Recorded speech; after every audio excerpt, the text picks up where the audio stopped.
Good evening, everyone. I'm Dr. Sasibhushan Naik, and we are supposed to look at Edward Brathwaite and Derek Walcott's poem today. Should I start?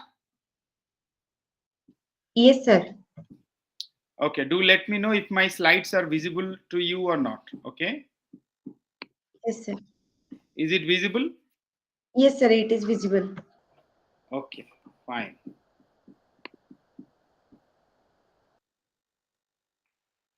So we have two poets to look at today, Caribbean poetry. We have Derek Walcott and Edward Brathwaite. We will discuss one first, that is Derek Walcott. Then we'll go to uh, Edward Brathwaite, right? Yes, sir. Okay. Should I give you a brief biographical note of Derek Walcott before we get into his poetry? Yes, sir. Please. Yeah, Derek Walcott is a Caribbean poet, and he was born in 1930. He died in 2017. Okay, and he was a Nobel laureate. According to him, poetry is something which conjugates both tenses simultaneously, the past and the present. There is the buried language, and there is the individual vocabulary, and the process of poetry is one of the excavation and self discovery. So for Derek Walcott, poetry is something like that. And in most of his poetries, in most of his poems rather, the binaries of past and present, the dichotomies of the original and the mimicry inform his view of the exchange between the native and the other. This is the core of the Caribbean consciousness, which molds the imposed English language to forge a plurality out of the divided existence that Walcott's life and poems epitomize. Walcott was born on 23rd January 1930 in St. Lucia, the child of a civil servant and a school teacher. You understand civil servant? Yes, sir. Government employee. Yeah, kind of, yes. Through art and poetry, Walcott tried to address and bridge the gap between the two identities. In that simple schizophrenic boyhood, one could lead two lives, the interior life of poetry and the outward life of action and dialect. I mean, I'm not saying this is his quote. Okay, that's why I've highlighted that. When he was 14 years old, he published his first poem, and by 19, he self published two of his poetry collections, 25 poems in 1948 and the Epitaph for the Young, 12 cantos, 1949. He moved to Trinidad in 1953, where he formed a group of actors and founded the Trinidad Theatre Workshop in 1959. Do you know in India or in Kolkata you have a writers workshop that is called a publishing house? Do you know that? Yes, sir. Yes, sir. Yes, sir. Okay. And I should inform you that I'm getting published pretty soon with writers workshop, possibly this year. And we have into a particular, kind of negotiation.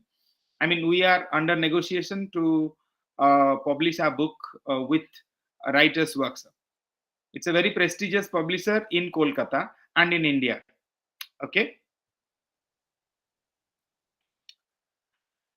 Mimicry and other African Caribbean performances, traditions, folk songs, and a blend of languages are amalgamated in most of his plays and poems. I mean, Derek Walcott. His collection in a Green Night, poems Excuse 1940. me, sir. Yes, yes. Sir, amalgamate means? Amalgamation means mixture or combination, something like that. Okay, sir. Thank you. Okay. Okay, in this context, I should tell you that in IGNO book, there are a lot of glossaries which you should look at. I mean, that is very important, and that will help you to have a better understanding of the poems and other things. in your syllabus, because keeping the students in mind, the uh, those who have prepared, those professors who have prepared the study material, they have actually created a glossary, and you have to go through that. If you have any problems with those glossary, you can come back to me, but it is self explanatory, so you can understand what it is, what is written and for what purpose, right? Yes, sir. So amalgamation means merging two or more things, something like that. Okay, that is the dictionary meaning of amalgamation. His Thank you. collection in A Green Night, poems from 1948 to 1960, published in 1962, received international recognition. Later, he traveled to Boston, and at Boston University, he founded Boston Playwrights Theatre in 1981. His book-length poem Omeros, 1990, won Nobel Prize in 1992. So you have to remember these three things. This text for which the poetry collection for which uh, a book-length poem Omeros, which helped him to win Nobel Prize in 1992, and he when he founded this Trinidad Writers Workshop and this Boston Playwright, what was that? Boston Playwrights Theatre, right? And Yes, sir. this Trinidad Theatre Workshop. So these three things you have to remember. Sir, one is Trinidad and another is Boston University, and the No, third no, one no. is Oakland. Trinidad Theatre Workshop. It's a school for the arts. Okay. It's a Okay, sir. group of actors founded the Trinidad Theatre Workshop, because he was not only a poet, he was also a playwright. Okay. And Boston Playwrights Theatre, he founded Boston Playwrights Theatre in 1981. It is a theatre. Okay.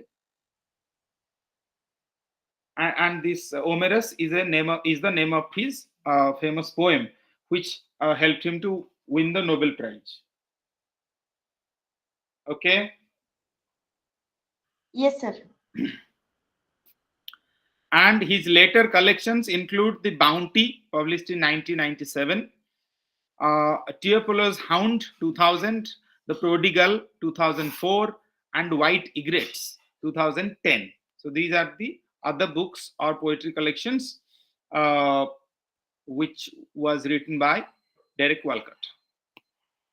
Walcott is a man of many cultures, standing at the confluence of African, colonialist, and Caribbean traditions, a self described mulatto of styles.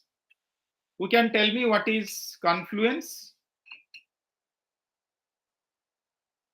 Sir, effect, um, like effect of African colon, matlab effect of both the things. Yeah, it is a kind of meeting point, you can say. Okay, Okay, meeting sir. point. Okay, in literature, it's like where two rivers meet. Okay, likewise, two different or distinct styles. Did you get that? Then this mulatto of styles, what do you mean by that? Which has a combination of both African and Caribbean tradition. Yes, something The like that. fusion of African and Caribbean tradition gave birth to this mulatto of styles, which Yes, was yes. created by. Okay, sir, understood. Okay. Mulatto is something called hybrid. Okay. Its derivation from the Spanish and Portuguese for mule associates it with the arguments about whether blacks and whites. Okay. So that is a kind of complex understanding of that, but simply you can get this kind of dictionarical meaning, or whatever the intended meaning. You don't have to.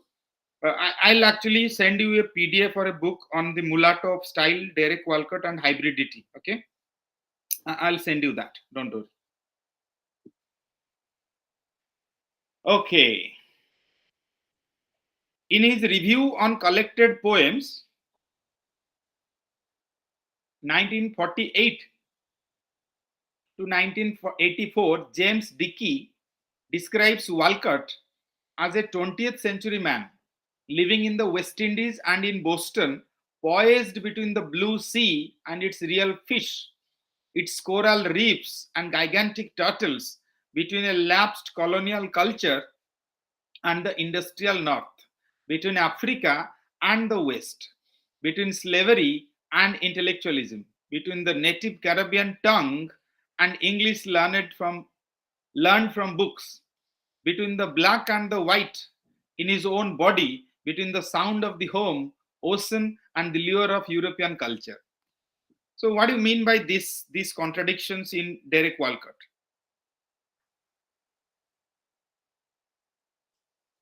That means he's a man of many cultures and he has experienced many things in his life.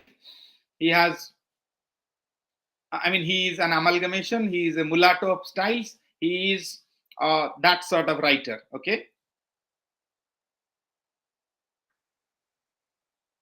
Themes and motifs, especially in the Castaway and other poems, which is published in 1964, Walcott narrates the experiences of the island from the point of view of an outsider and explorer, Robinson Crusoe. The existence of an artist who is isolated from the idea of home is even more complicated when he is divided between the past and the present.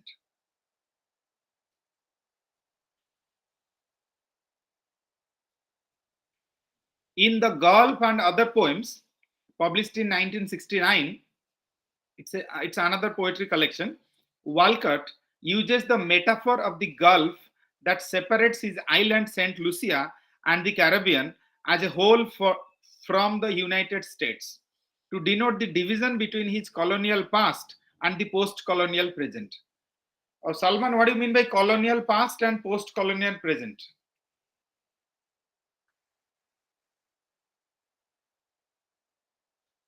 Sir, colonial past means, sir, the during the time when the particular country is in the into that colonial phase, maybe, and Yes, the yes. post-colonial And present, present maybe means after that the is freedom post-colonial time. present. Yes, sir. Okay. His book-length autobiographical poem, Another Life, published in 1973, revisits these themes, especially by focusing on the importance of memory and history, which can be created and recreated through poetry.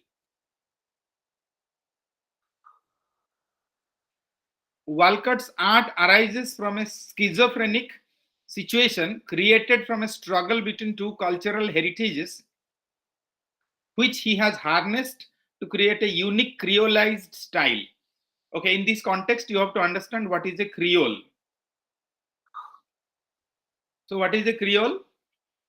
Sir, a mixture of two languages.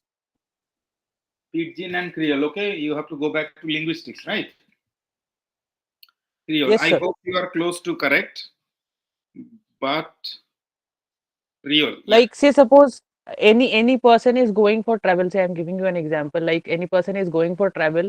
That person is not the native person. Say, I am going into German and I don't know exactly the Germanic language. So if I'm going to that German place, I would be learning within 1 month.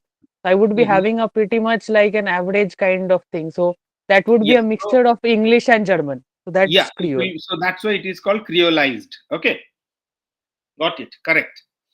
Walcott describes its Sir, schizophrenic. we can say, excuse me, Yes. sir, we can say that with European language and local language, the mixture of this, that is called Yes, also you Creole can say also. so, no problem. In case of Derek Walcott, it was all about colonial tongue and his own mother tongue. Okay, mixture of both. And when he went to Boston, and he also he was also exposed to the American accent and the American language and the way of life, something like that. Okay, Yes, sir. Walcott describes his schizophrenic existence in What the Twilight Says, another poem, another autobiographical essay published in 1970. His poetry manifests a graceful blending of sources, European and American, Caribbean and Latino, classical and contemporary. Walcott uses images of genetic hybridity and cultural diversity to express the extremity of his identity crisis in a far cry from Africa. A far cry from Africa. I who am poisoned with the blood of both, where shall I turn, divided to the vein?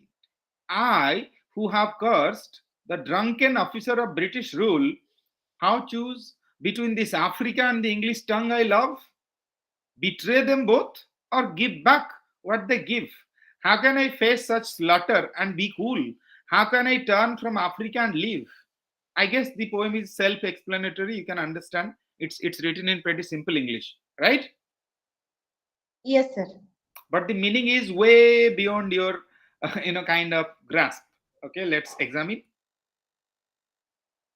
The taught or imposed identity and the realized one are obviously different from each other. I mean, to Derek Walcott. Divided to the vein, Walcott struggles to find himself and expresses that struggle in a specific local context, thereby accepting the multiplicity of human experience. He describes a different way of living in perceiving and understanding a changed world from a Caribbean perspective. In A Far Cry from Africa, Walcott poses the intense question: how choose between this Africa and the English tongue I love? So, what should I choose? And how can I choose? And how divided I am? Okay. Monuments, battles, and matters describe the history of a country. However, after decolonization, the Caribbean islands face the uh, acute. Sorry, I actually, when preparing this slide, I accidentally cut that. Okay, no problem. Historylessness. Contemporary writers like V.S. Naipaul ascribe this lack of history to the islands as in between where no one belongs. So V.S. Naipaul has also commented on this writing style, and according to V.S. Naipaul, he has written extensively on V.S. Naipaul, uh, Derek Walcott and Edward Brathwaite, and even at some point in time on George Lamming. Okay, I'll come back to that. The white colonizers leave. The Asian indentured laborers had the option of returning home. Last evening, we discussed one of the indentured laborers. Who was he? Mr. Biswas. Yeah, there were many like him, right? The white Yes, sir. colonizers, yes? No, sir, nothing. Okay. The white colonizers leave. The Asian indentured laborers had the option of returning home. And in Naples' view, the permanent residents of the islands, the slaves who are forced to live there, have no history because they are Africans who come from scriptless cultures. So that was his point of view, V.S. Naipaul. Okay. Naipaul discounts this history of pain and violence, but Walcott, in The Sea is History, says that the monuments, battles, matters, the tribal memory, and the whole of history is locked in sea. Down the centuries, the ocean turns its blank pages in search of history and finally discovers a new history. In the salt chuckle of rocks with their sea pools, there was the sound like a rumor without any echo of history really beginning. So, according to Derek Walcott, a sea is, kind of bearing a lot of history from the past and from the present, kind of when in future, when required, you can get so many things from the sea. I mean, it's a kind of personification of sea, or kind of sea has been kind of compared to a historian, something like that. Okay. In the Muse of History, Walcott announces a revelation to mankind in the new world inhabited by presences, not a creature chained to the past. He picks up the physical features of the land in striking images: stark shadow, sunlight on the seafloor, white cowries, but still realizes that the ocean kept turning blank pages looking for history. I mean, these are quotes from Derek Walcott's poems. Okay, there are references to Christianity throughout the poem to show the relation between religion and Caribbean identity. The book of Genesis, meaning the birth in Greek and in the beginning in Hebrew, this is the first book of the Hebrew Bible and the Christian Old Testament. Exodus, meaning departure in Greek, and Samoth, names in Hebrew, and the second book of the Hebrew Bible. And the second of 5 books of the Torah are some of these religious symbols you find in the poem called the Book of Genesis. Going through Genesis, Exodus, the Ark of Covenant, Song of Solomon, Jonah, Gomorrah, he finally becomes aware that these signs were all false representation and that was not history, that was only faith. So about Christianity, he is writing such. Walcott gives the diverse landscape, rocks, and sea the authority to create and maintain the history of a land and its inhabitants, whose ancestral memories are erased by a deep amnesiac blow. That is his language. Then you have another poem called Laventil. The phrase deep amnesiac blow is a very relevant and significant idea considering the plurality of viewpoints and diversities of history and civilization in the Caribbean, where the slave trade and the trauma of exploitation and subjugation made the real memories fade into nothingness. Nothingness. This phrase is taken from the poem titled Laventil, dedicated to V.S. Naipaul. This is your text. Just read it out. I mean, just read it. Okay, you don't have to make noise. Something inside is laid wide like a wound, some open passage that has cleft the brain, some deep amnesiac blow. We left somewhere a life we never found, customs and gods that are not born again, some creep, some grill of the light, changed shut on us in bondage and withheld us from that world below us and beyond. And in its swaddling cerements, we are still bound. Those who have followed the ignomaterial, I would request all of them to be very sincere about the glossaries, specifically for this block 6, because there are so many poems, not so many, some of the poems have been highlighted in the material, and if you go through that, you need a glossary, and that glossary is already provided by IGNO. You just have to read through that, and you just have to take notes to find out any particular words or issues which you find which you might not find regularly in the dictionary, but most of the glossaries are there. You just take a read and you will understand that your poetry understanding will be far more easier after that. Are you following what I'm saying? Yes, sir. Yes, sir. After every poem, there is a written glossaries to Yes. understand the meaning. The problem with MEG-1 and MEG-8, this block 6, is similar, because in MEG-1 what happens, you have most of the poems are there, and there are historical, social, and political context you have to study as well.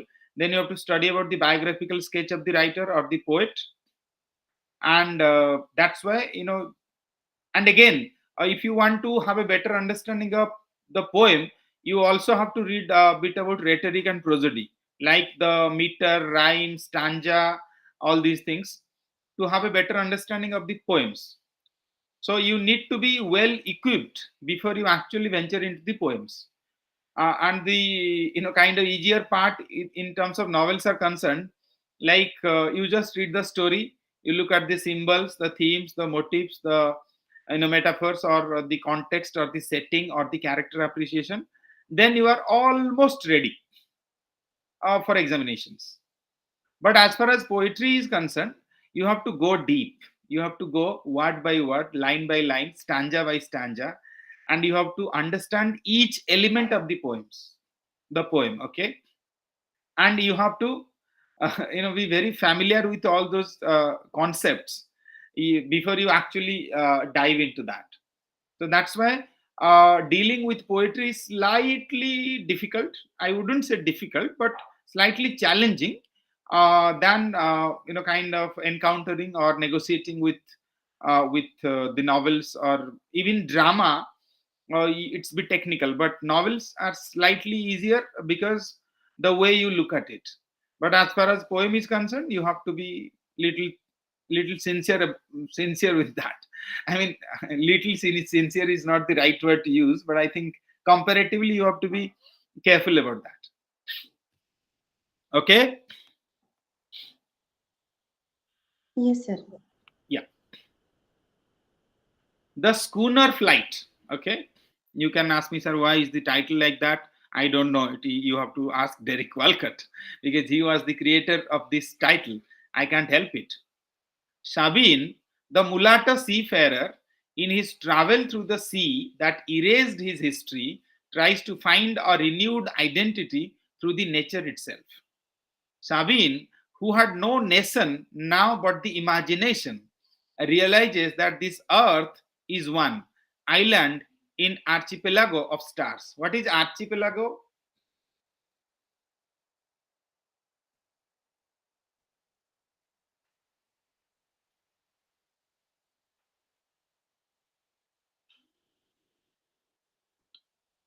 A group of islands. Okay. Do you follow?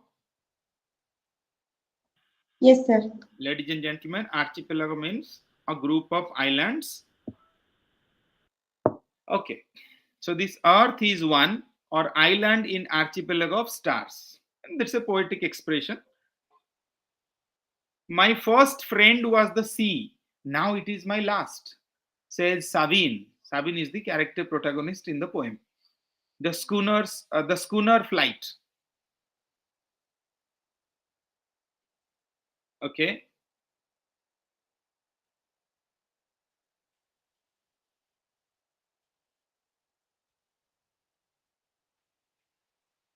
Sir, what is the meaning of schooner?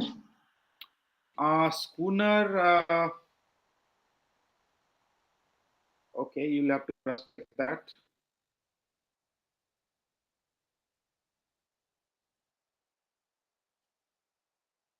Schooner flight. Yes. A schooner means a sailing ship with two or more masts, typically with the foremast smaller than the main mast. Okay, it's a kind of sailing ship. Flight means the journey. Okay, that is Okay, sir. schooner flight.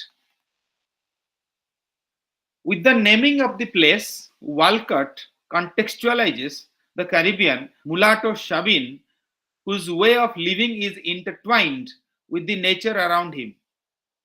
In simple speech, my common language go be the wind, my pages the sails of the schooner flight. The vision of the cleft rock, the rapturous deep, makes him think that hide his soul. As in most of the poems of Walcott, the schooner flight is also a journey, a peaceful land. Where is my rest place, Jesus? Where is my harbor? The single stanza of section 4 of the poem shows how cleverly Walcott examines nature in describing a land to refigure his nation. The schooner flight text, I mean, one stanza only. I mean, I have produced only one just to give you a sense of how it has been composed or how it has been written and the language and the context. Dusk, the Sir, flight can you passing. just go to the previous slide? Uh, yes. Yes, sir, done. Actually, the slide has was there. I missed that slide. Okay, sir. That. Okay. Okay. Fine. Yes, This sir. is the Done. text. Yes. Dusk, the flight passing, Blanche's girls will like from a gun again, and foam gone umber that was white, lighthouse and stars start making friends. Down every beach, the long day ends, and there, on that last stretch of sand, on a beach bare of all but light, dark hands start pulling in the scene of the dark sea, deep, deep inland.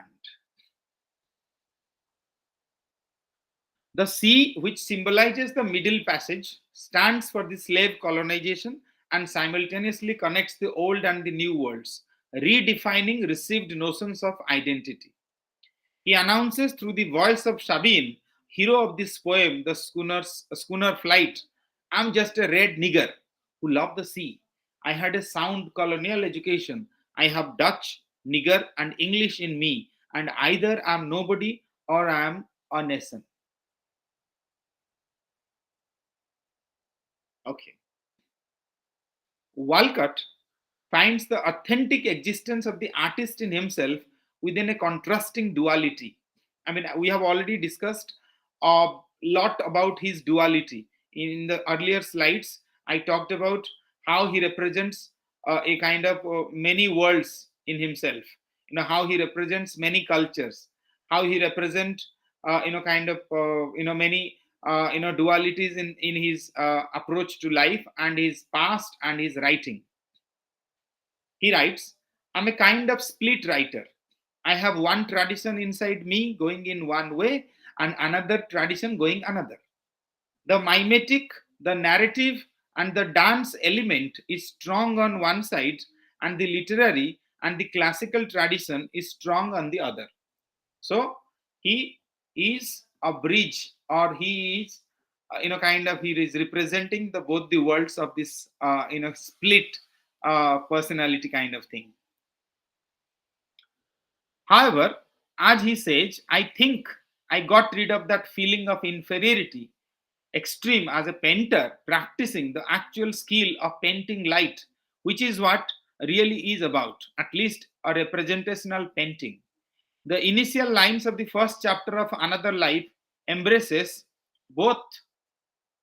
Okay, I guess while preparing this slide, I did a kind of bit of mistake of while kind of sorting this particular slide. Okay, no issue, we'll manage. So this is the text of Another Life. Verandas, where the pages of the sea are a book left open by an absent master. In the middle of another life, I begin here again. I begin until these oceans are shut book or like a bulb. The white moon's filaments wane. Okay, so he is imagining a lot of things, and he is saying that if at all I'll get another chance in this life or in another life, what will happen, or what I will become, or what I have missed in this life, I will begin again. Are you getting bored? No, sir. I would repeat that, kind of, what can I say? Uh, this Walcott and Brathwaite, although they are kind of very good poets, and but we have not been exposed to their poems like our history of English literature or other general English canon or other famous poets of our syllabus. So they are slightly different in tone and tenor, and it is slightly challenging. On top of that, in an online class, it is not possible to go line by line or to describe or to kind of discuss all the poems. So I have tried my best to package a general sense, or a summary of Walcott's writing style as well as Brathwaite's writing style, in a manner where you can get some sense of Walcott's style as well as Brathwaite's style. But we don't have time to get into the details, and it's not possible to go line by line as far as poems are concerned. And but that is why online class is better for kind of fiction, a novel, these things. But poetry, face to face conversation, face to face classroom, or kind of, that is better than this. But we can't help it, and we have been assigned a job, we'll have to finish that, right? Yes, sir. Do you agree what I say? You can always disagree, no problem.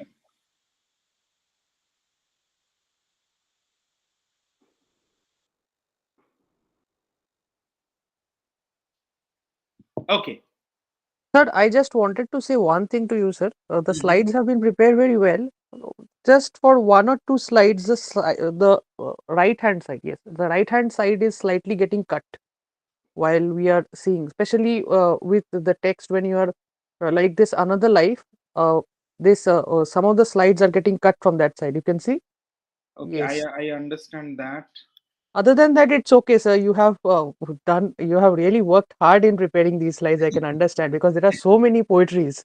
I It's mean, I really very do, difficult no, in creating it. frankly speaking, I have no qualms in accepting that, uh, in internet you don't have, or in, for me, I didn't have, kind of so many materials on Derek Walcott and Brathwaite. Whatever I got, I tried to package it, but somehow during my, preparation of the slides, the, the right hand side is actually the margin, or maybe while setting it, it has been, kind of portion of that is being kind of is not visible, but I'll try to correct it and send it to you. But I think I'll send you other reference materials which will supplement and complement, or compensate the absence of this right hand side part. Okay. It is okay, sir. Sir, it is more than for me. It is more than that. You are teaching us. That is the most important part. Okay, no problem, no problem.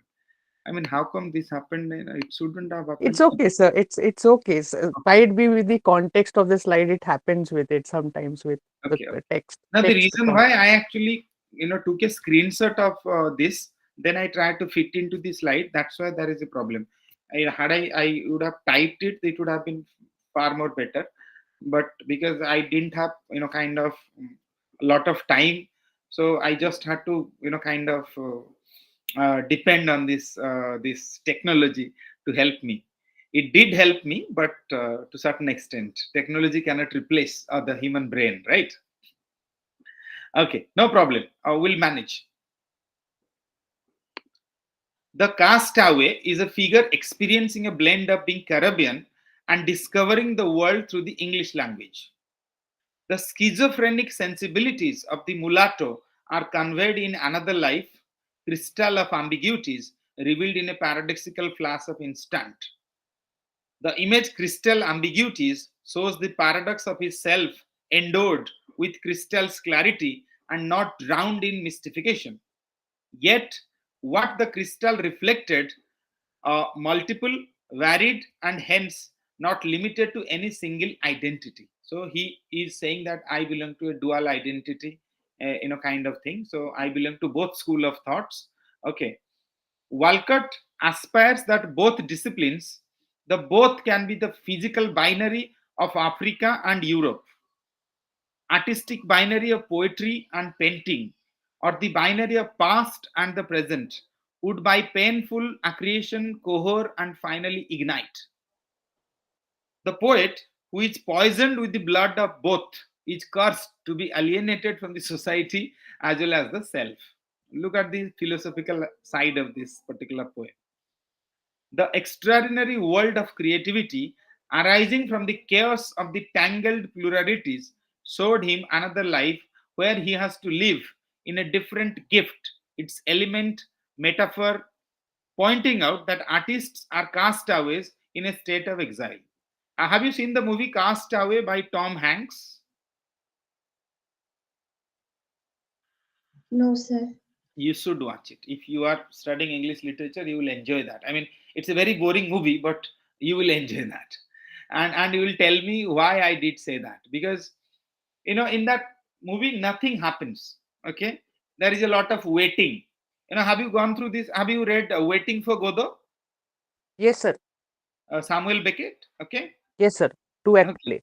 So you read Samuel Beckett's Waiting for Godot, then you kind of watch the movie Castaway, then you read Another Life of Derek Walcott. you will enjoy the process, and you will begin to understand why I'm pushing you to watch that or to read that. Okay. Sir, I want to ask you one thing that why here it is David Walcott tried to say that artists are cast away in a state of exile. Mm, I guess we'll have to go dive deep to answer your question. I guess for the Uh, time being, I can only tell you that mm, I think we need to read the text once more before actually answering your question, because that will help us to kind of give us more clarity in terms of his intention. But in criticism or in literary theory, there is something called intentional fallacy. Have you read that? yes, sir. Yeah. Yes, sir. So if you read that, you will understand that we cannot judge. I mean, that is not the meaning of that, but I'm telling you that we don't know the real intention of the author. We can only assume, right? We can only kind of guess. We may be wrong, Yes, we may be right, right? So yes. that's why it's a very Sir, problematic gray area. yes, Yes. sir. Sir, in this point of view, like here the slides are given Mm, here that it mm. is indicating that because of they are from Caribbean life, I think Caribbean sea islands, that's why European literature and European authors, those who have designated authors, they are like casting away them. Is it the meaning? Not exactly. But there is one way of looking at it, because in literature, interpretation is open and anybody can interpret anything, from any angle. So that can be one way of looking at it. But I do not agree totally to your point of view. But I think it is a way of looking at a possible, kind of explanation of this. Okay. Okay, Okay, we'll sir. reserve this. We will find out if we have. We'll be left with time. Then we can discuss that. Okay, but I'm afraid Yes, there sir. are a lot of slides and lot of information I need to share with you in terms of this particular Brathwaite and Ellen Walcott. Okay. Yes, sir. Yes, definitely. Thank you. Okay. Another collection is Omerus. Okay. Omerus. Walcott received the Nobel Prize in 1992 for his long narrative poem Omerus. It's actually a single poem, but it's a very long one. It's like a book in itself, with a title that stands for the Greek name of Homer. This long poem retells the story of the Odyssey, recontextualizing it in the island scenario. Gods, heroes, and warriors are the fishermen and women who live on Walcott's island. While there is a continuous and complex search for the way to heal the colonial wounds and find the roots, the redefinitions of the Greek contexts and the demystification of Greek heroes itself provide the answer for the questions regarding the post colonial Caribbean identity. So it's a retelling of Homer's Odyssey. Okay. The dichotomies of inheritance from white European grandfathers and grandmothers with slave histories trapped Walcott, the mulatto of style. Actually, he has given this particular designation or this particular nomenclature to himself, the mulatto of style in the Gulf that widens every day. In Codicil, Walcott explains the dualities experienced by the poet in exile, schizophrenic, wrenched by two styles. One, a hack's hired prose, I earn my exile. The word prose here can mean the French patois or the common language of the colonized, in contrast to the poetic language or the civilized language of the colonizer. For Norabel Edwards, the relevant features of Walcott's double headed poetics are his insistence on the plural genealogies of Caribbean culture and his refusal to entertain the pities of purity and the nostalgia of origins, which defines identity from the in betweenness, this duality. Okay. The view of life as a flux, a world of multiple contradictions and rootlessness, the major themes engaged by Walcott in his poems. But this is not a uh, sorry post. Okay, I missed that. Sorry.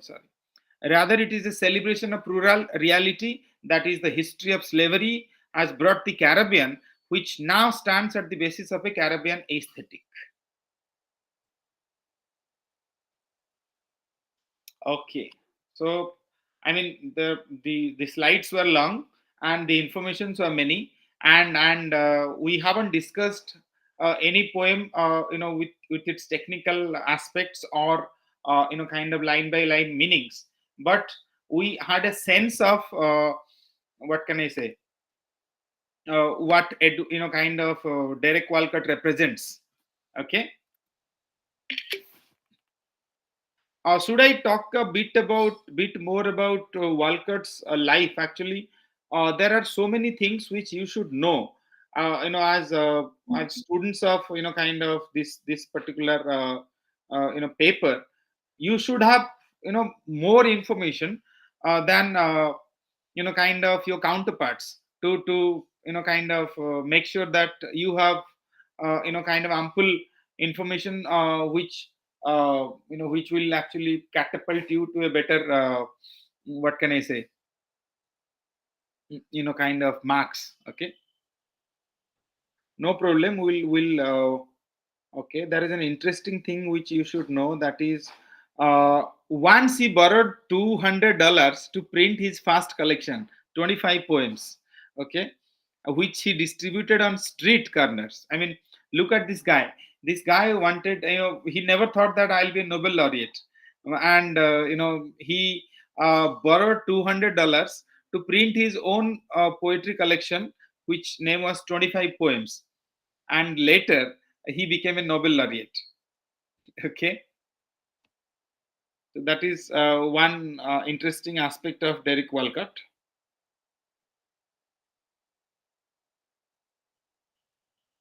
And you also should remember that in addition to his Nobel Prize, Walcott's honors included a MacArthur Foundation Genius Award, a Royal Society of Literature Award, and in 1988 the Queen's Medal for Poetry.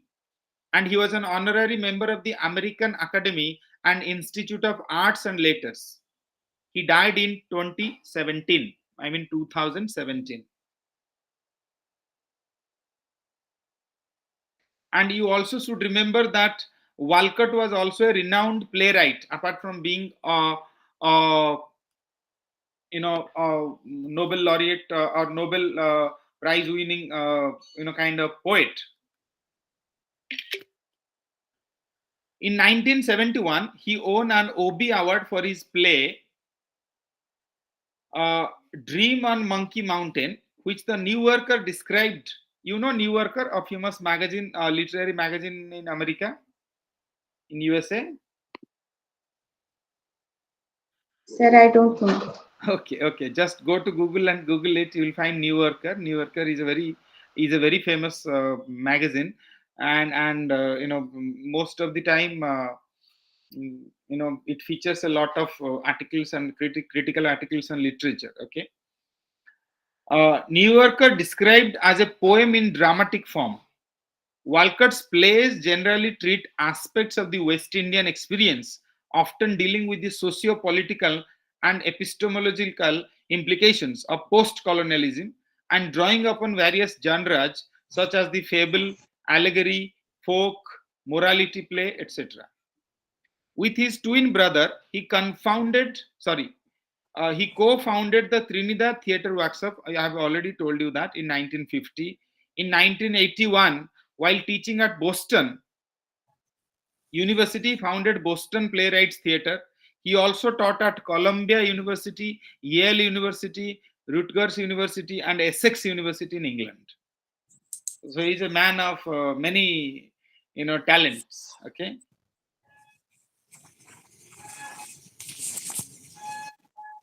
And as far as Omerus, which was published in 1990, is concerned, it was an epic poem reimagining the Trojan War as a Caribbean fisherman's fight as Walcott's major achievement. The book is an effort to touch every aspect of Caribbean experience. According to O'Brien, who also described it as an ars poetica concerned with art itself, its meaning and importance, and the nature of an artistic vocation. In reviewing Walcott's selected poems, poet Glenn, sorry, हॉल कमर बॉम्ब भेजी देखिए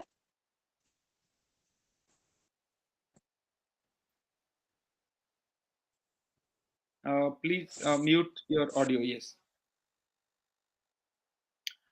Glenn Maxwell ascribes Walcott's power as a poet not so much to his themes as to his ear.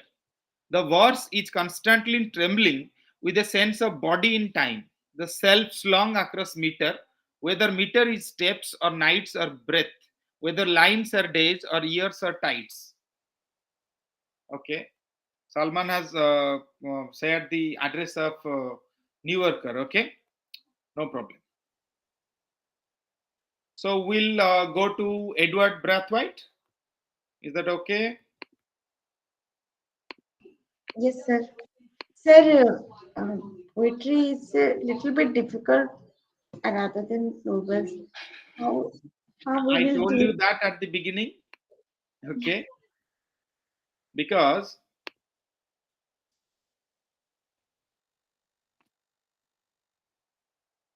should I start?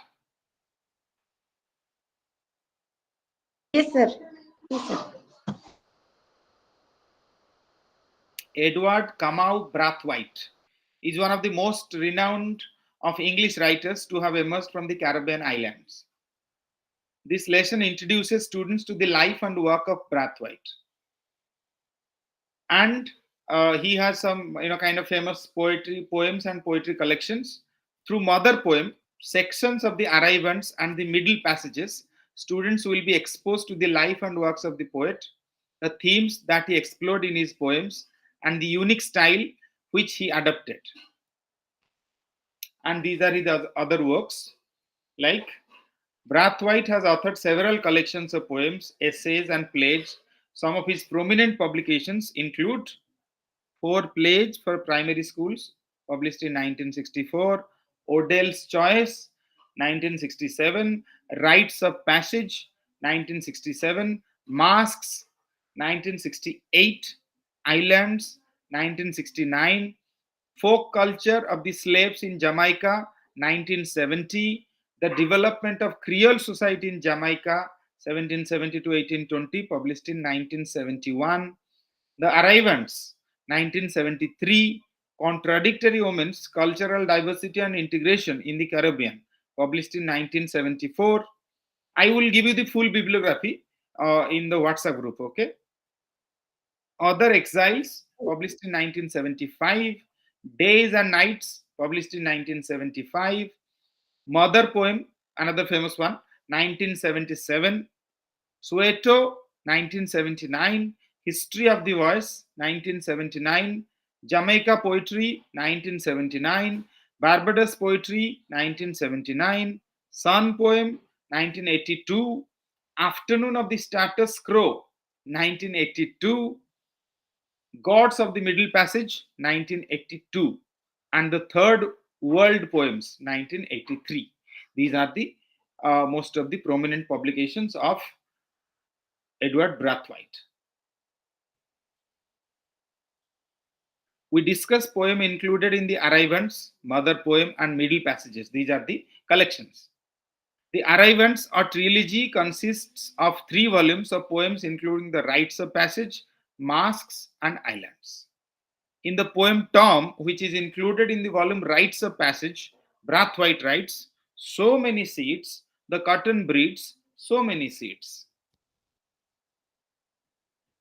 The beginning of the poem points out that for the emaciated population which is employed on the plantation, life is very difficult.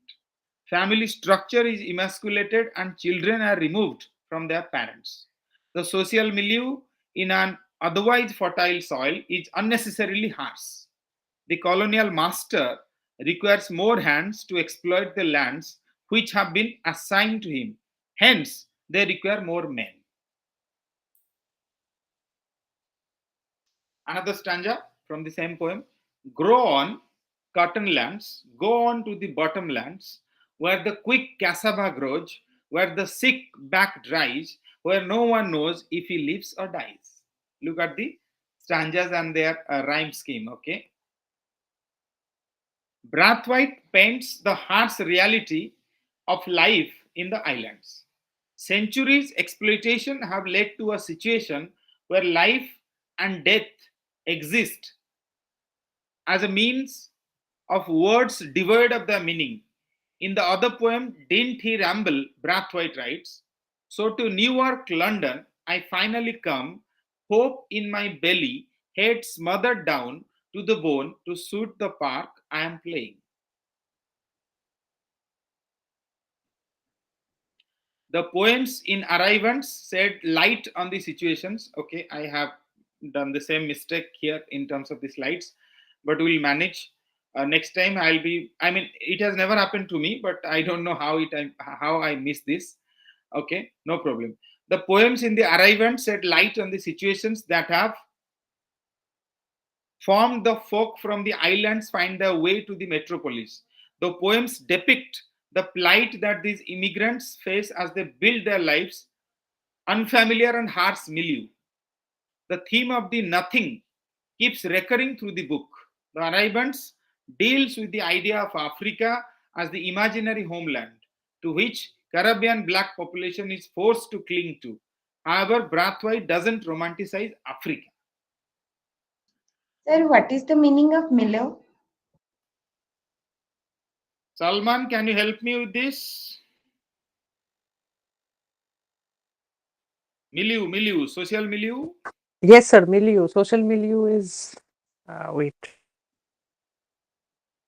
I mean, if you go through dictionary, you will see a person's social environment, right? Social environment, okay? Supriya, did you get that? Yes, sir, I got it. Okay, thank you. Instead Brathwaite uses Africa as the backdrop to explore and contest the idea that the Caribbean population has achieved nothing. He says, for we who have achieved nothing, work, who have not built, dream, who have forgotten all, dance and dare to remember. The Mother poem is one of the best known works of Brathwaite. The poet deems his island and his mother, divided into four sections: rock, seed, nightwas, duck, and comfort. Comfort, look at the spelling, okay? The collection describes the poet's engagement with his island. Can you find a common link between Brathwaite and Walcott? Both of them are actually kind of writing about their experiences through the island and with the island, and during their kind of stay in that particular island nation, okay, or their particular island, Trinidad. Okay, are you getting my point? Yes, sir. He points out that his mother, the island nation of Barbados, is the most English nation. For his case, it was Trinidad. This for Brathwaite, it is Barbados. Okay, the most English nation in the West Indies. The first section deals with the social history of the island. The second and third sections deal with the troubles that the island faces as it seeks to accommodate its diverse history. And in the final section, Brathwaite, the poet, argues that the impending end of the exploitation offers the mother to rejuvenate herself. The Middle Passages is a volume of selected poems which deal with the image of Africa, Caribbean, and the nature of change.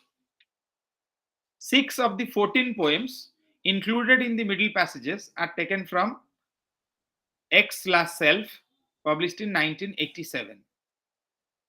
X/Self or 10/Self is the last book of Brathwaite's Bahan trilogy. In 10/Self or X/Self, Brathwaite traced the complex genealogy of African diaspora. It takes into account the multifaceted histories of slavery. As the slaves are captured, bound, and brought from Africa to the Caribbean islands and Americas, they are collectively face experiences of violence and humiliation. The slaves have lost their histories, cultures, and voices. The poems deal with the trauma of the loss of inheritance, where the only constant in the lives of the displaced population is these reminders and an uncertain future. Middle Passage is a historical reality with which many of the contemporary Caribbean writers, including V.S. Naipaul, have dealt with. Okay, now you will go get into this Brathwaite's life. We actually I went with life biographical sketch earlier, and then I went into the poems. But in this case, I just kind of switched the priorities. But we will again go back to his poems once his biographical details are discussed. Okay. Yes, sir.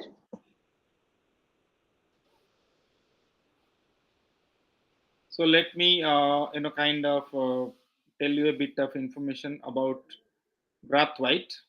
Born in Barbados, Caribbean poet and scholar Edward Kamau Brathwaite was educated in Harrison College in Barbados and Pembroke College, Cambridge University.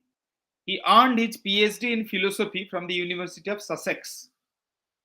Using Nation language as well as linguistic and typographic innovations, Brathwaite composes poems that deftly parse the connected strands of post-colonial, historical, and personal inquiry. As Publishers Weekly noted in a review of Slow Horses, published in 2005, Brathwaite's work is omnivorously synthetic and insistently local and sinuously syncopated and consistently exciting. It's a very high language. I mean, for you, I believe, even for me. But that was the quote by Publishers Weekly, how they viewed Brathwaite as a writer or as a poet. Brathwaite is the author of numerous collections of poetry, including Elegus, 2010, the Griffin International Poetry Prize winner Slow Horses, published in 2005, Ancestors, published in 2001, Middle Passages, published in 1992, and Black Plus Blues, published in 1976. His first three collections, Rites of Passage, published in 1967, Masks, published in 1968, and Islands, published in 1969, have been gathered into the Arrivants, a New World trilogy, published in 1973. He is also the author of Our Ancestral Heritage, a bibliography of the roots of culture in the English speaking Caribbean, published in 1976, and Barbados Poetry, a checklist, Slavery to the Present, published in 1979. So these are his works. And what are his other achievements? He has, he was a co-founder of the Caribbean Artist Movement. Brathwaite's honors include the Casa de las Americas Prize for Literary Criticism, the International Prize for Literature, the Bussa Award, the Charity Randall Prize for Performance and Written Poetry, as well as fellowships from Fulbright Foundation and the Ford Foundation and the Guggenheim Foundation. Brathwaite has worked in Ghana's Ministry of Education as well as teaching at Harvard University, the University of West Indies, and Newark University. He lived in Barbados and New York City before his death in early 2020. Okay, that is uh, Edward Brathwaite for you. Okay, but apart from these information, I have also collected some things, some other information on Brathwaite in my slides. That is, Gordon Roller, another critic, has argued that of all the Caribbean writers, Edward Kamau Brathwaite and George Lamming are unique as they exist as nationalists, regionalists, and internationalists at the same time. The American poet and literary critic Hayden Carruth declared that Brathwaite is a poet of real accomplishment by any standards, to whom we must give not only our attention but also our admiration. You must be wondering why these critics are saying so many things about Brathwaite, but because Derek Walcott was a Nobel laureate, right? And George Lamming has his own standing, but Brathwaite comes in between. So some critics actually thought that Brathwaite didn't get that kind of recognition what he should have, but other critics have also supported his stature in the Caribbean poetry, or in the English poetry as a whole. Born as Lawson Edward Brathwaite in the city of Bridgetown, Barbados, Brathwaite began his secondary education in 1945. He attended the Harrison College, I have already told you that, and he also won a scholarships to attend Cambridge University. In England, he majored in English and history. He passed out of Cambridge in 1953 with a BA in history and began to work on the Caribbean Voices program with the British Broadcasting Corporation. So he has a kind of stellar past of working with many kind of world famous organizations like BBC and Cambridge and Harrison College. He completed his diploma of education from Cambridge and found a job as an education officer on the Gold Coast of Ghana in Africa. This stint at the Ministry of Education, Ghana, proved to be the turning point in his life. During his 5 year stay in Africa, Brathwaite strove to discover the cultures of Africa. In 1960, he took a year's leave and returned to England. In England, he met and married Doris Monica, who hailed from Guyana.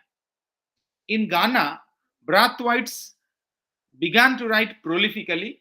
His first publication from Africa was the play Odell's Choice, which was premiered in Ghana at Fancyman Secondary School. In 1962-63, Brathwaite moved to the island nation of St. Lucia, where he worked as the resident tutor in the Department of Extramural Studies. Later, in 1963, he was appointed I guess resident tutor. Okay, I guess he was appointed in Ministry of Education Ghana first, then he went to uh, okay, this about this ministry. Okay, in Jamaica, Brathwaite co-founded the Caribbean Artist Movement, and in 1970 launched Scavao, a literary journal. In 1971, Brathwaite accepted a City of Nairobi fellowship. In Kenya, he came into close contact with Ngugi wa Thiong'o. Ngugi conferred Brathwaite the title Kamau. So this is a potential UGC net question. How Edward Brathwaite or Lawson Brathwaite become Kamau Brathwaite? In 1992, he was offered the position of a professor at the Newark University. He has been Sir, teaching comparative. Sorry? Sorry, sir. Can you please go to the previous slide little bit? Yes. Thank you, sir. In 1992, he was offered the position of a professor at the Newark University. He has been teaching comparative literature in Newark University ever since. Where he is a colleague of Ngugi, Brathwaite also spent 3 self-financed years, which he termed the Maroon years, in 1997 to 2000 in Barbados. He married Beverly Reed, a Jamaican. In 2002, the University of Sussex conferred an honorary doctorate on Kamau Brathwaite. So Naples and Derek Walcott. About Brathwaite and how they are connected and what is their opinion on Brathwaite. Brathwaite is known for his strong political views. When compared with his peers, including V.S. Naipaul and Derek Walcott, Brathwaite's writing is overtly political. At various stages of his career, Brathwaite has been involved in the creation of ideologies such as the negritude, Pan-Africanism, regionalism, etc. Through his poems, he pays homage to the victims of slavery. Slavery was deeply involved with violence. Most of Brathwaite's poems are written in Caribbean Creole and explicitly challenge the linear, exclusive colonial historiography which is created in the metropolis. The poems inquires how the gods are born, how histories are made, and how they are told. The poems, even as they dissect the violence that the emaciated populations were exposed to, are beautifully structured. As a poet, historian, critic, cultural activist, and teacher, he has posited that the Caribbean crucible of various interlived traditions has produced its own cultural forms that not only speak with an indigenous Creole voice but have the capability of posing an alternative model to the Western tradition.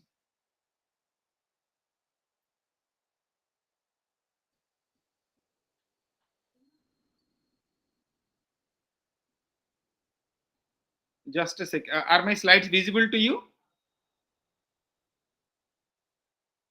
Yes, sir. Okay. Brathwaite has written several celebrated works on literary criticism. His work contextualizes the writing emerging from the post colonial world. Some of his works include Folk Culture of the Slaves in Jamaica, published in 1970, and The Development of Creole Society in Jamaica. His History of the Voice, The Development of Nation Language in Anglophone Caribbean Poetry, published in 1984, is one of the more comprehensive surveys of Caribbean verse. Often, Brathwaite is unfavorably compared to his peers like V.S. Naipaul and Derek Walcott, both of whom have received the Nobel Prize for Literature. That's what I have been telling you. Outside Africa and the Caribbean region, he is not popular, unlike his illustrious contemporaries like George Lamming. Okay. Ellen Savory, in her unpublished piece, Returning of Sycorax Prosperous Response, Edward Kamau Brathwaite's Word Journey, examined the history of Brathwaite's publications in the West and highlighted the fact that Western literary market was reticent in publishing several texts by Brathwaite. Sir, So what the is the meaning of reticent? reticent mean they're reluctant. They were not ready. They are Re- not ready for to release their text, the poem written by Brathwaite. yeah, to publish. Okay. Okay, You sir. know what happens when Yes, you go and apply or write to a publisher that I have written this and I want to publish it. Okay. yes, sir. Yes, sir. They there is a process to that. Okay, you have to follow that, and in that Yes, sir. process it is up to them whether they will accept it or not. Okay, and you have to send them a proposal, they will review it. Okay, they will send it to some peer reviewers, and those peer reviewers will give their comments. Then they will write back to you. Maybe they will ask you to revise your proposal. Then you will send a revised proposal. Then they will again send it to peer reviewers. Then peer reviewers will agree if at all it is okay. Then they will ask you to submit your manuscript. Once you submit your manuscript, then it will go through peer review again. The same process will be repeated twice or thrice if possible. Then they will say whether they will accept it or reject it. Once they accept it, then you will have to sign a contract, and then you will send the full manuscript. Then they will do proofreading, editing, and copy editing. Then they will send it back to you to have a final look at that. Once you approve, it will be printed. Then it will be marketed to the world. So there is a long process in publishing a book. And when it was about Kamau Brathwaite, he faced a lot of challenges in relation to publishing his works in the West, not particularly in West Indies, but in West, in terms of UK, USA, and other Western countries, European countries. Yeah. Sir, European I countries. want to ask you one little question. That Okay. in the previous slide, you showed that the slide is written there that how the God is created and how they are punishing the like the population was exposed brutally. I think that means in a very torture way. So it is indicating the god about the British colonial persons or what? Which slide? This one? No, sir. No, sir. Previous. Okay. This one? No, sir. Before that. Before that. Okay. Yeah, here. Which is the line? Please find Sir, out. second page. The poem inquires how the god are born. The poems inquire how the gods are born, how histories are made, and how they are told. The poems, even as they dissect the violence that the emaciated populations are exposed to, are beautifully structured. Okay. Yes, the idea of God and the idea of history and how it is told or retold, how it is packaged. In this context, I should also tell you one thing about the politics of history. Okay, the politics behind history. I mean, with due respect to all the political dispensations in India in last 70 years or so, for so long, India and India's history has been dominated by left, okay, or left-leaning scholars or left-leaning historians. So they have, uh, kind of peddled a kind of narrative, in education, in history, in society as a whole, that India should be a country like this, and this is how we imagine our country. This is our idea of India, and accordingly, they have, kind of. Mm, praised certain leaders of our country, and they have demonized certain leaders of our history or our freedom fighting, kind of movement. Sorry. So, that is how history is told. Only historians will decide how history will be written. Okay. So it's not like people like you and me, we are not historians, we are not writing history. But and like in comparison to old age, at that point in time, the internet was not like that, and the social media was not like this. Okay. So uh, there are only very few custodians of history. Okay, like some professors from JNU, some historians from JNU, some historians who were appointed by the previous dispensation or governments. They have successfully and systematically, kind of sidelined certain ethical values, certain social issues, certain political leaders, certain freedom fighters, certain school of thought, certain way of living, certain religious connotations. Okay. So Yes, historically, sir. this has been the politics behind history. So Brathwaite is saying that, how history is recorded and how history is told in the context of colonial as well as in the context of post-colonial world, they are different. Okay. Yes, sir. Like we can say, na, history is the manuscript of the writer who is writing in his point of view. Yes, it is about his interpretation. Okay. you know Yes, sir. but if you give some documentary evidence, then you write something about somebody, then your writing will have more currency, your writing will Yes, have more bearing on correct. on Yes, on truth or maybe public perception. Okay. yes, sir. Thus Brathwaite's apparent inability to penetrate the Western literary market or scene is actually due to his political leanings. His career is a testimony to the fact that despite several gains made by the post colonial subjects, the global order is such that writers from the third world who seek authenticity and value historicity find it difficult to gain acceptance in the first world. It is not to suggest that Brathwaite is in dearth of admirers. The language and the themes that he uses to describe the human condition and his insistence on privileging Africa have made Brathwaite popular across the post colonial world. So maybe there were some critics in the Western world because of his political leanings. Okay. Like when we discussed Gugi wa Thiong'o, right? I told you that Yes, he loves to write, about protest literature, right? In most of his writings, yes, there is a sense of protest against the kind of current dispensation or the political class as a whole. That's why he didn't have many fans. kind of, or following in his country or in his political kind of circle. Okay. Yes, sir. Themes in mother poem. Now we are getting into the poems. The mother poem, actually, we discussed a bit before we dived into his biography or literary biography. Now we are back to the poems.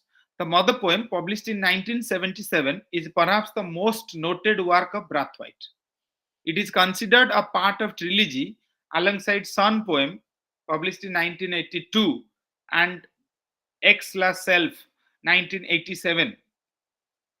In Mother Poem, Brathwaite takes a broader view and focuses on the mix of voices in the Caribbean region. Unlike in the Arrivants, Brathwaite doesn't focus on the growth or the lack of that of an individual consciousness alone.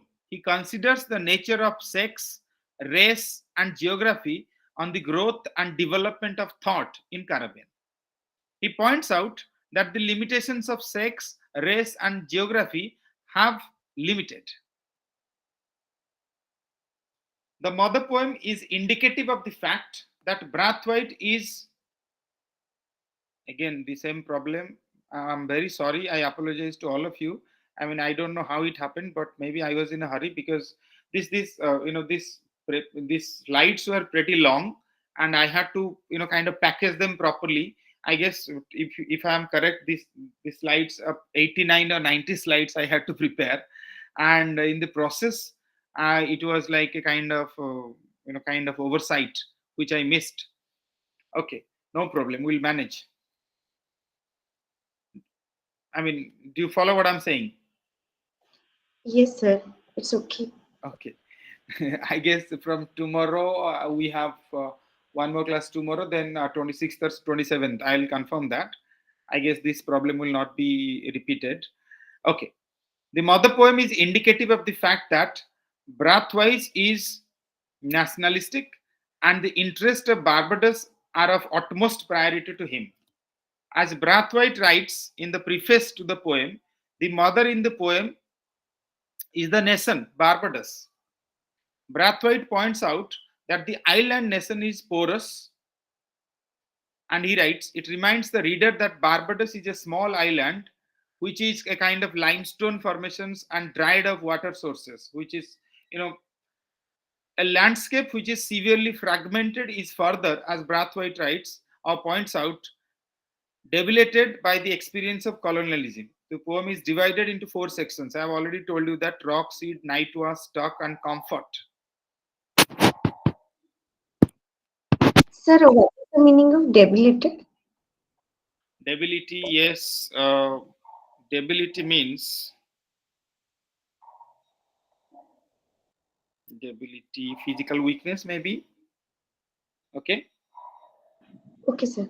Yeah, it's a kind of weakness in terms of in terms of when he's describing the idea of nation and what are the shortcomings of his nation and how colonialism and post-colonialism impacted the nation. That's how he uses this word. Okay, sir. Then, in the poem, Brathwaite highlights the experience of a woman in revival church, personification of the complex, almost Creole-like religion itself. I mean, Christianity, as she is possessed by the Haitian god of the sweet waters and Dambala, the snake. There are references to that. Brathwaite resorts to the Bahan, the subculture of Jamaica and Barbados, which is supposed to be coarse and lewd, uses the drum, the beat, and body to base the poem in what he terms alternative, folk, or oral tradition. Common, everyday things find place in the poems of Brathwaite contradicts the notion that the poet is noble rider in the mundane world. So in mother poem, I mean, his language is so simple, I mean, so lucid that it is understandable by laymen. Okay, that's why he is contradicting that idea that he is a noble writer. I mean, he is not a poet who is writing in high languages where readers are facing a lot of problem in terms of understanding the idea what he is propagating. Okay. He summons young Caliban, howling for his tongue, places him along with the computer conjure man, children eating dirt, and the much ignored mother of Caliban, Black Sycorax, are situated alongside. The Sycorax is treated with respect. I guess I told you what is a Sycorax in our earlier slides. Sir, can you please explain that again, Means Psychorax? psychological character. Okay. Okay, sir. It has been used in the Tempest, and it has been used by other texts as well. So you just have to understand it's a mythological character. Okay. Thank you, And sir. what is Caliban?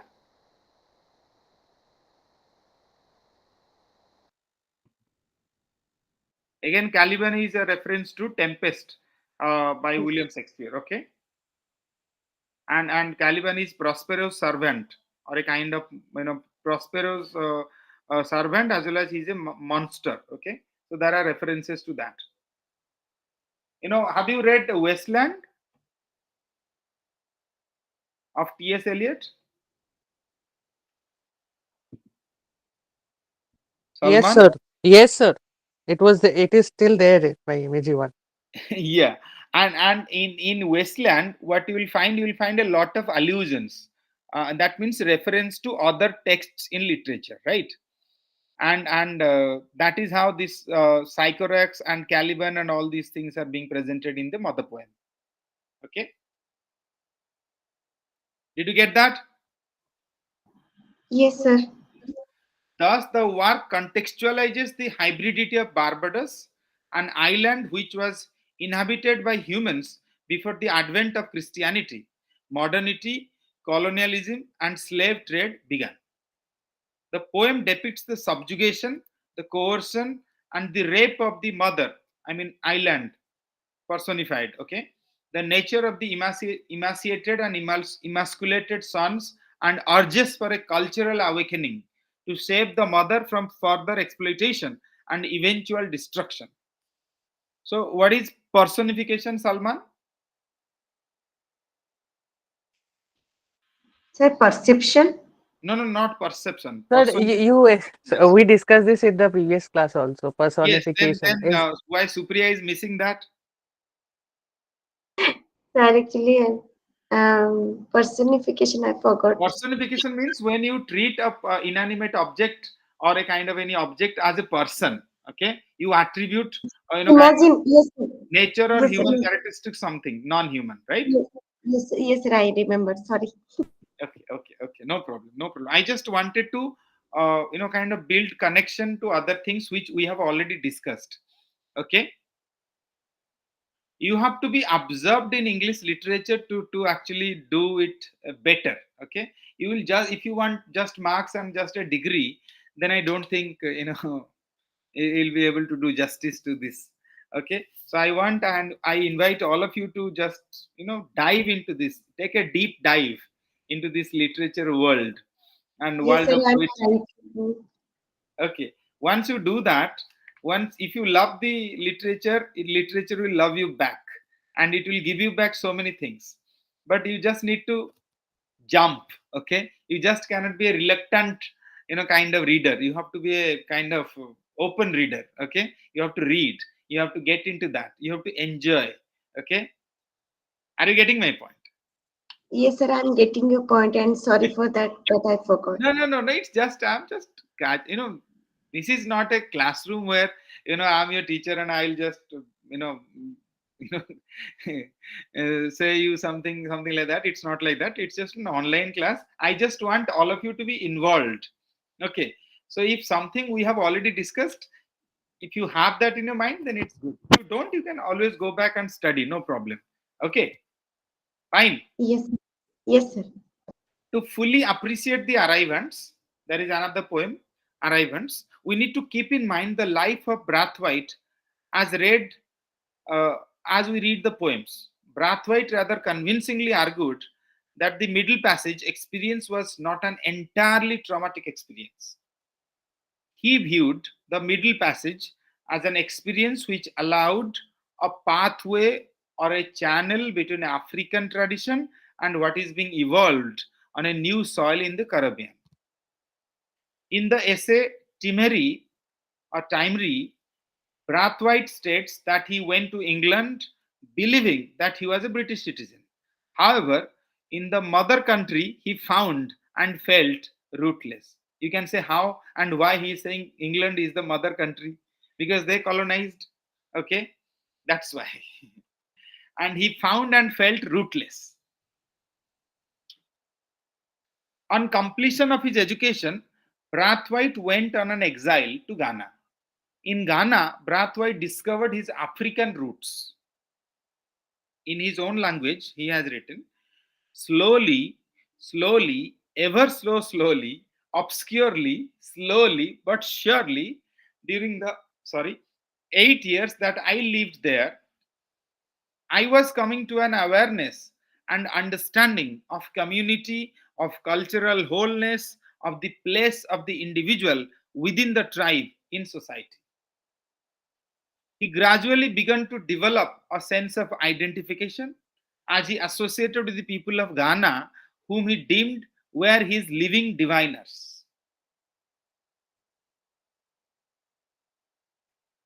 Ghana, Brathwaite argues that he came to connect his history and theirs. This association for him was the bridge of mind, Atlantic and ancestor, homeland and heartland. Bruce King argued that in Africa, Brathwaite found a connection which there is a profound relationship of individual of actual world to his community. Again, the same mistake I have done. Okay, I'll try to correct it, and I'll send you the PDFs for this so that you will get the rest of the information which have been missing. Okay.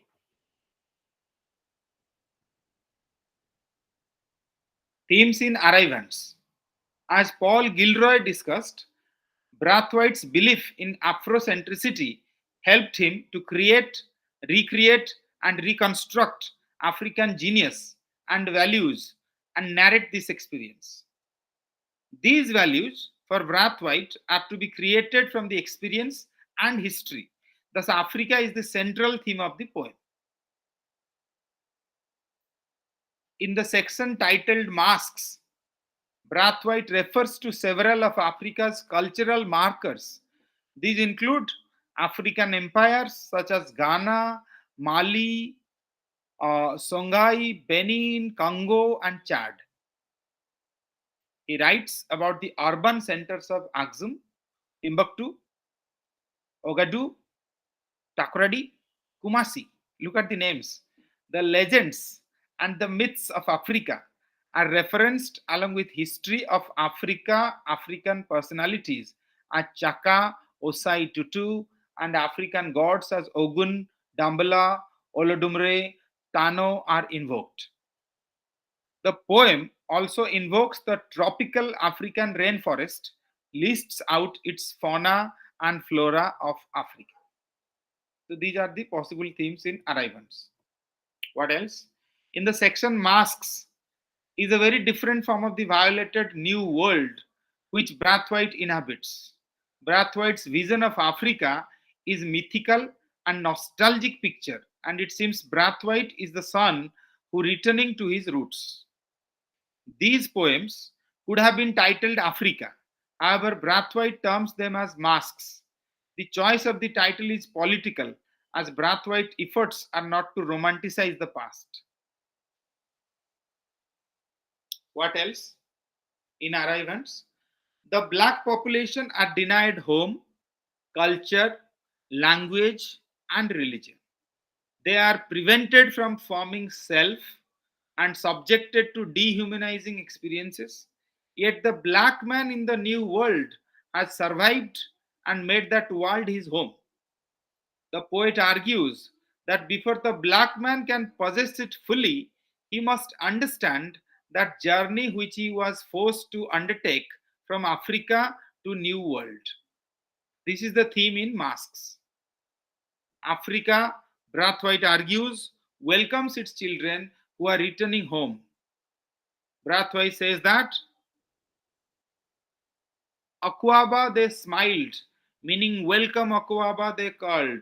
Eku, well have you walked? Have you journeyed welcome? You who have come, back a stranger. After 300 years, welcome here is a stool for you. You sit. Do you remember? Look at the language. Okay, typical. Okay, Brathwaite. Themes in Arrivants, continuing. Thus, Brathwaite argues that the pain of personal journey to Africa induces a catharsis only if the subject understood the meaning of the return. In other words, the black men of the New World would find the voyage to Africa meaningful only if they aware of the Africa's ruined cities, lost empires, lost babies, and necessary sacrifices. The subject has to comprehend and appreciate that Africa bears her share of the burden. He has to respect and help renew the remembrance and the performance of the ancient rituals. Then there is another section, the middle passages. Brathwaite's spouse Doris Monica Brathwaite, in a descriptive and chronological bibliography of the works of Edward Kamau Brathwaite, mentioned that V.S. Naipaul's vision for the Caribbean, as laid out in his middle passages, was bare and insensitive with little hope or promise. So, another poem, Middle Passages. Monica claims that she was a witness of the middle passage and states that Brathwaite's vision is so clearly forced into the kind of utterances which comes out not only from his experiences but also arises from a deep concern with the future of Caribbean literature. Sir, Yes. sir, why Monica said like that? That bare and insensitive with little hope or promise? I guess we are discussing Brathwaite. Why Doris Monica said that, I possibly could not comprehensively, kind of definitively tell you, but I guess, uh, according to Monica, and you know, she was making a comparison of B.S. Naipaul's vision for the Caribbean and Kamau Brathwaite's vision for the Caribbean. Okay, and she actually criticized this B.S. Naipaul's vision of insensitive attitude without any hope or without any promise to the Caribbean people. Maybe Okay. that is why That means she was Monica making is a comparison comparing. to. Yes, Yes, yes. Monica is comparing that Braithwaite's Yeah, comparing Brathwaite's approach to yes, Caribbean life and way of life and literature, and yes, kind of BS Naipaul's vision. Okay. yes, Sycorax's video style is probably the best known and the most interesting poem in this collection. Brathwaite was in many ways the precursor to the contemporary practitioner of digital humanities. Okay, mind you, this digital humanities came very late as a concept, as a literary field, but Brathwaite did write that way before that. Not way before that, but sometime before that. His use of computers to write poetry, not merely type on it, is a manifestation of the fact that Brathwaite realized that the new scientific contrivance would aid his poetic expression. Later, Sycorax, an epistolary text appearing in the middle passages, provides the intellectual framework that informs the style Brathwaite has ventured to rehearse in this new literary phase. The computers enabled Brathwaite to experiment with the form of the poem, and these experiments helped to create a new style. This new aesthetic allowed him to explore and address diverse themes. So, the computer, unlike the typewriter, provided him greater movement in his poems, including variations in font, in size and in appearance of the letters, including bold, capital, italics, a streamlined punctuation where periods replace the commas, unlike the earlier versions, but also fall in the middle of the words. So, computer was actually very kind of helping hand. Computer acted like as a helping hand to Brathwaite, because while he was typing in the typewriter, it was distinctly different than while he was typing in computer.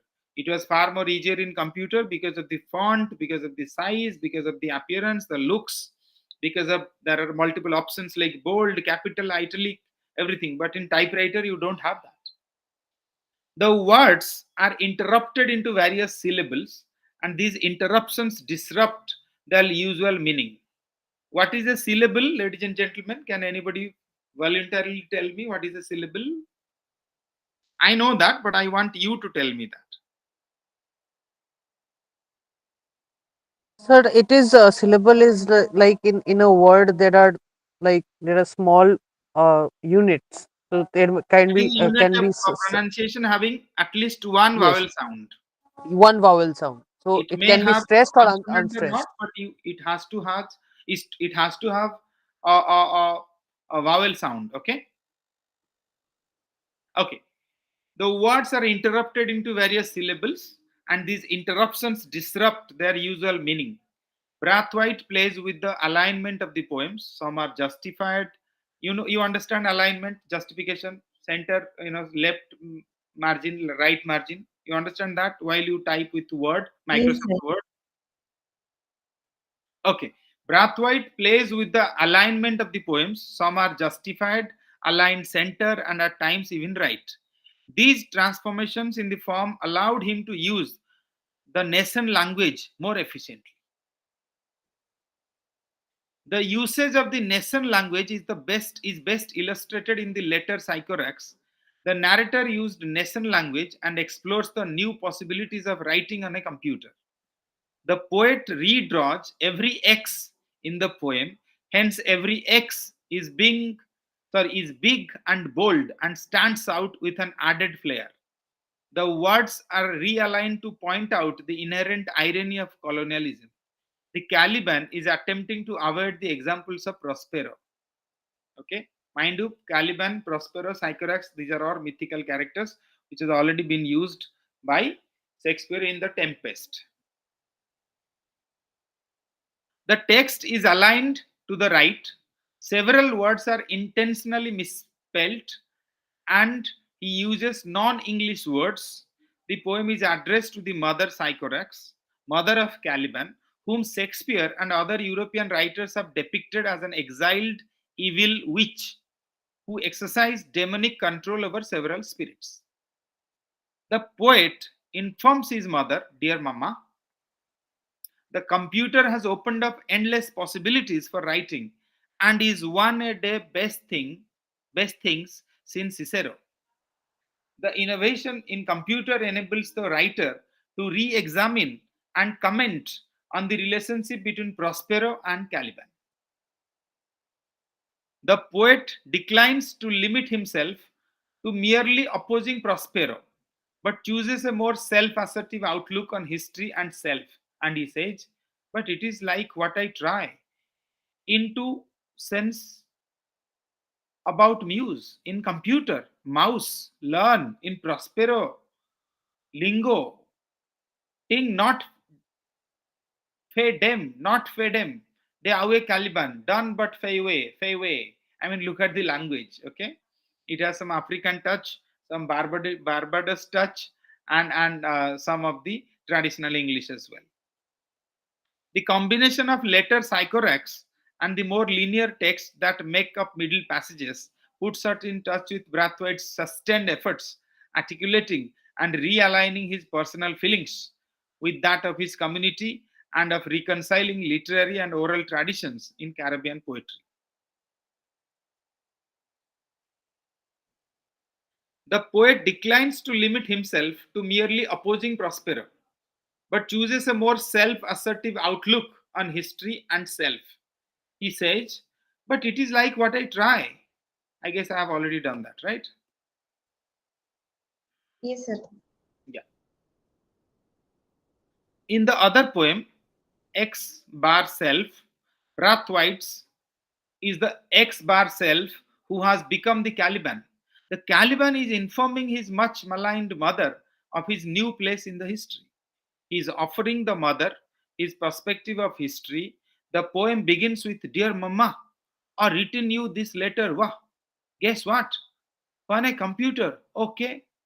While many critics have pointed out that the Caliban is exhilarated that he has found a computer, new toy, Caliban is only excited at discovering a new mode of communication which shows him to reach out to his mother. He further developed Psychorex video style. Again, in later Psychorex, Brathwaite argues that Psychorex has the rightful person who possessed the island where she gave birth to her Caliban. She was implicated, imprisoned, and indentured to Prospero. As Caliban is strong enough to work for Prospero, Sycorax is banished and that she became submerged as not to reappear. Brathwaite writes in his later Sycorax. Okay, so many slides, so many information. I mean, I'm clouding you, maybe I'm bombarding with a lot of information. You have to take a lot of time to process these things, right? You must be getting Very angry, good. all of you. Like, why this Derek Walcott No, doesn't know Sir, Brathwaite is sir, here in the. I am not getting angry because we had this in our graduation. It's like a revision of that. Okay, okay, fine, fine. And it is at the very new graduation, for me, sir. Maybe it is a story like I'm just listening It's like a story. Yes, sir. I know that it's for many people it would be very difficult because African names and their context are slightly difficult as compared to British or any other forms of English. yes, yes, yes. Even I found it difficult when I started my preparation. Okay, so it happens. Okay, you can't help it. Okay. Brathwaite privileged Sycorax and believes that the key to actual political emancipation of the Caribbean world lies in it discovering its cultural authenticity. Like the Sir, sir, Sycorax, your voice. is it audible right now? Sir, yes, it is audible, but before that, the sound was very clear. Okay, okay, okay. Now is it? Uh, yes, sir, now it is audible. Okay, no problem, no problem. Sometimes this internet, you know, doesn't help. Okay, no problem. Now it Brathwaite is very clear. Okay. Brathwaite privileged Sycorax and believes that the key to actual political emancipation of the Caribbean world lies in it discovering its cultural authenticity. Like the Sycorax, which was submerged, the culture of the Caribbean population is buried under the experience of colonization. So he is comparing Sycorax with Caribbean, colonial period. The Caribbean population is the Caliban. The culture of the Caribbean people is the Sycorax. To psychologically liberate Caliban, the cultural revival of Sycorax is a precondition. Hence, the mother has to return and the Caliban has to drink his mother's milk. Since Brathwaite equates milk with language, which is to speak his own mother's tongue or mother's language. Caliban's exposure to the schools, mass media, and other such alien institutions established by Prospero has led to his alienation. To undo his alienation, Caliban and rediscover his self, the colonized Caliban must, besides revolting against Prospero's imposition, also has to discover his roots. The Caliban must seek the Sycorax, the carrier, the keeper, the protector of the native culture, whose banishment, with all its disadvantages, has nonetheless enabled her to preserve, in a submerged manner, the very essence of the native culture, and to hold on to the secrets of a possible alternative culture for the Caribbean. Okay, I'll stop sharing my. Okay.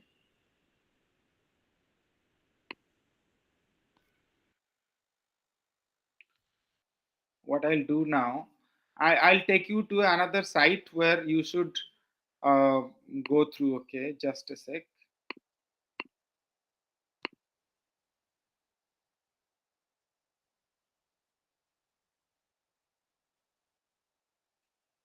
Okay, is it visible to all of you? Yes, sir. My Sir, I screen? have a question. Yep. Sir, I want to ask you one thing that in the previous slide, it is written that Prospero. That means Prospero is indicating the British literature. Yeah, Prospero can be compared to colonizing forces. Okay. Okay, sir. Okay. Okay. So you go to this poetryfoundation.org. Okay, this site. You will find all the details about all the poets of English literature. Okay. You can go to. Is it visible to all of you? Yes, sir. Okay. You search here Derek Walcott.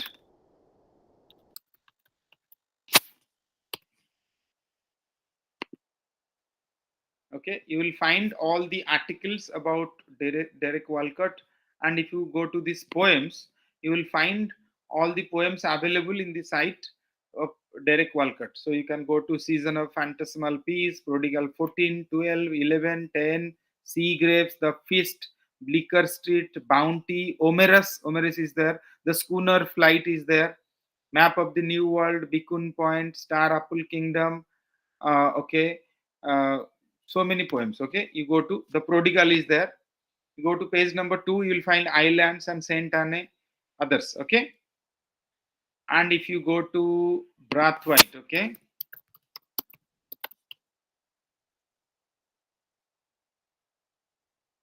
you click this, you will get the author biography of Kamau Brathwaite. Okay, and related poems here. Let's see if you want to go to Derek Walcott again. Okay, okay, go to Derek.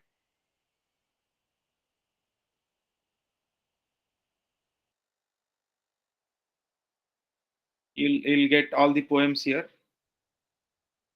Okay, and if you click here, bibliography will appear, and there are all the bibliography. I mean, all the details related to that uh, poet or poem. As far as Derek Walcott is concerned, you will get all the bibliography here, poetries, plays, other writings.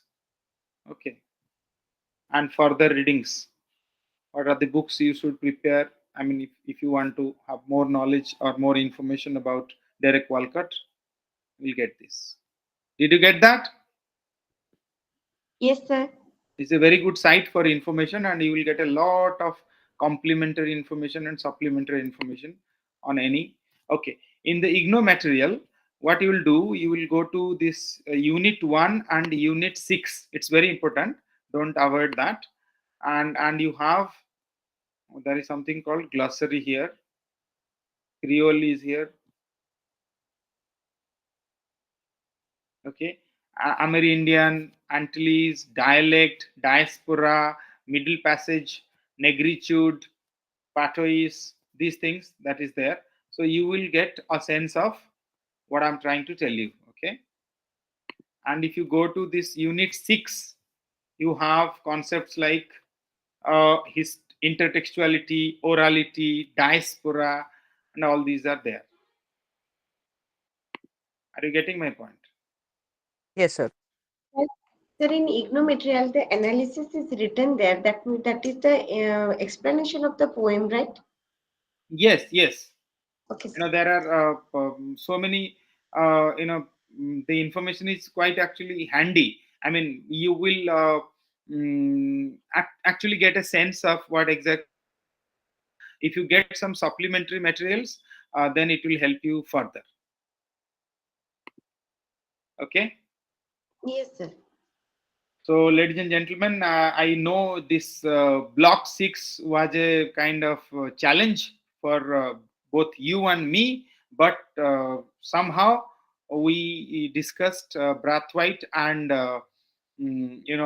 Derek Walcott in some detail. I hope you will read more and you will get a better sense of Derek Walcott and Kamau Brathwaite if you read more.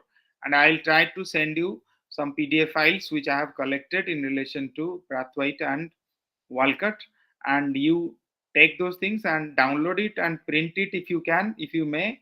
Then it will help you in your understanding of Derek Walcott and Kamau Brathwaite in a better way.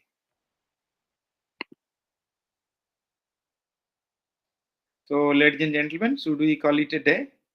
Yes, sir. Sir, Mm. I think so. I think so. We don't need, from my side, I would be sending some video materials this time because they need a little bit of refreshment. I think so. No problem. You can share those things, and I'll be more Yes, sir. than Yes, happy sir. to, kind of, visit those video information, YouTube videos or any video links which you might send. So it's actually all of us should be open to others' ideas. If you do that, it'll actually help you or help us, all of us, in many ways. So we should be pretty open to those ideas. Thank you all. Supriya, Salman, Amrita, Bhagyasri, and Kanan Mahanti, all of you, for your patient Thank hearing. you, And sir. I hope we'll meet again tomorrow. And the last second, that is penultimate class. And we have the last class is on 26th or 27th. I'll have to cross check with the RC authorities, and then we'll decide what to do. But I'll inform you in advance, so nothing to worry. Okay, sir. Thank you so much, sir. Take care, Thank you. sir. And thank you so much for this block six. Block six is really very big in terms of the poetry I know, journey. I know. Imagine, my number of my slides was like 90. I mean, I was. You will Sir, understand. that is why what actually happens, no? When literature, sometimes all the forms like novel, drama, poetry, when you combine all the forms and keep it in one particular module, it slightly becomes difficult. Unlike if I think. I'm not comparing with other modules, but say suppose if we had American poetry or Indian Mhm, poetry, mhm. keeping only one form of genre, it becomes slightly easier to deal with the type of orientation we have. But that being said, MEG-8 is itself like a complete package in itself, as we say, new literatures in English. That's why it is so special. I mean, I guess they could have done it at least one thing, that Brathwaite and Walcott should have been separated, and there should have been two blocks at least, if not two papers. Okay, that would have helped us. But anyway, we can't help it. We have to follow the instructions and we have to follow the syllabus. Yes, sir. Yes, sir. And let's see Absolutely, how it sir. goes from tomorrow onwards. Ladies and gentlemen, thank you once again. I'm signing off. Good night. Oh, thank you, sir. Thank you. Good night, sir. Thank you. Good night. I would request Tapan sir from RC to stop the recordings. Thank you.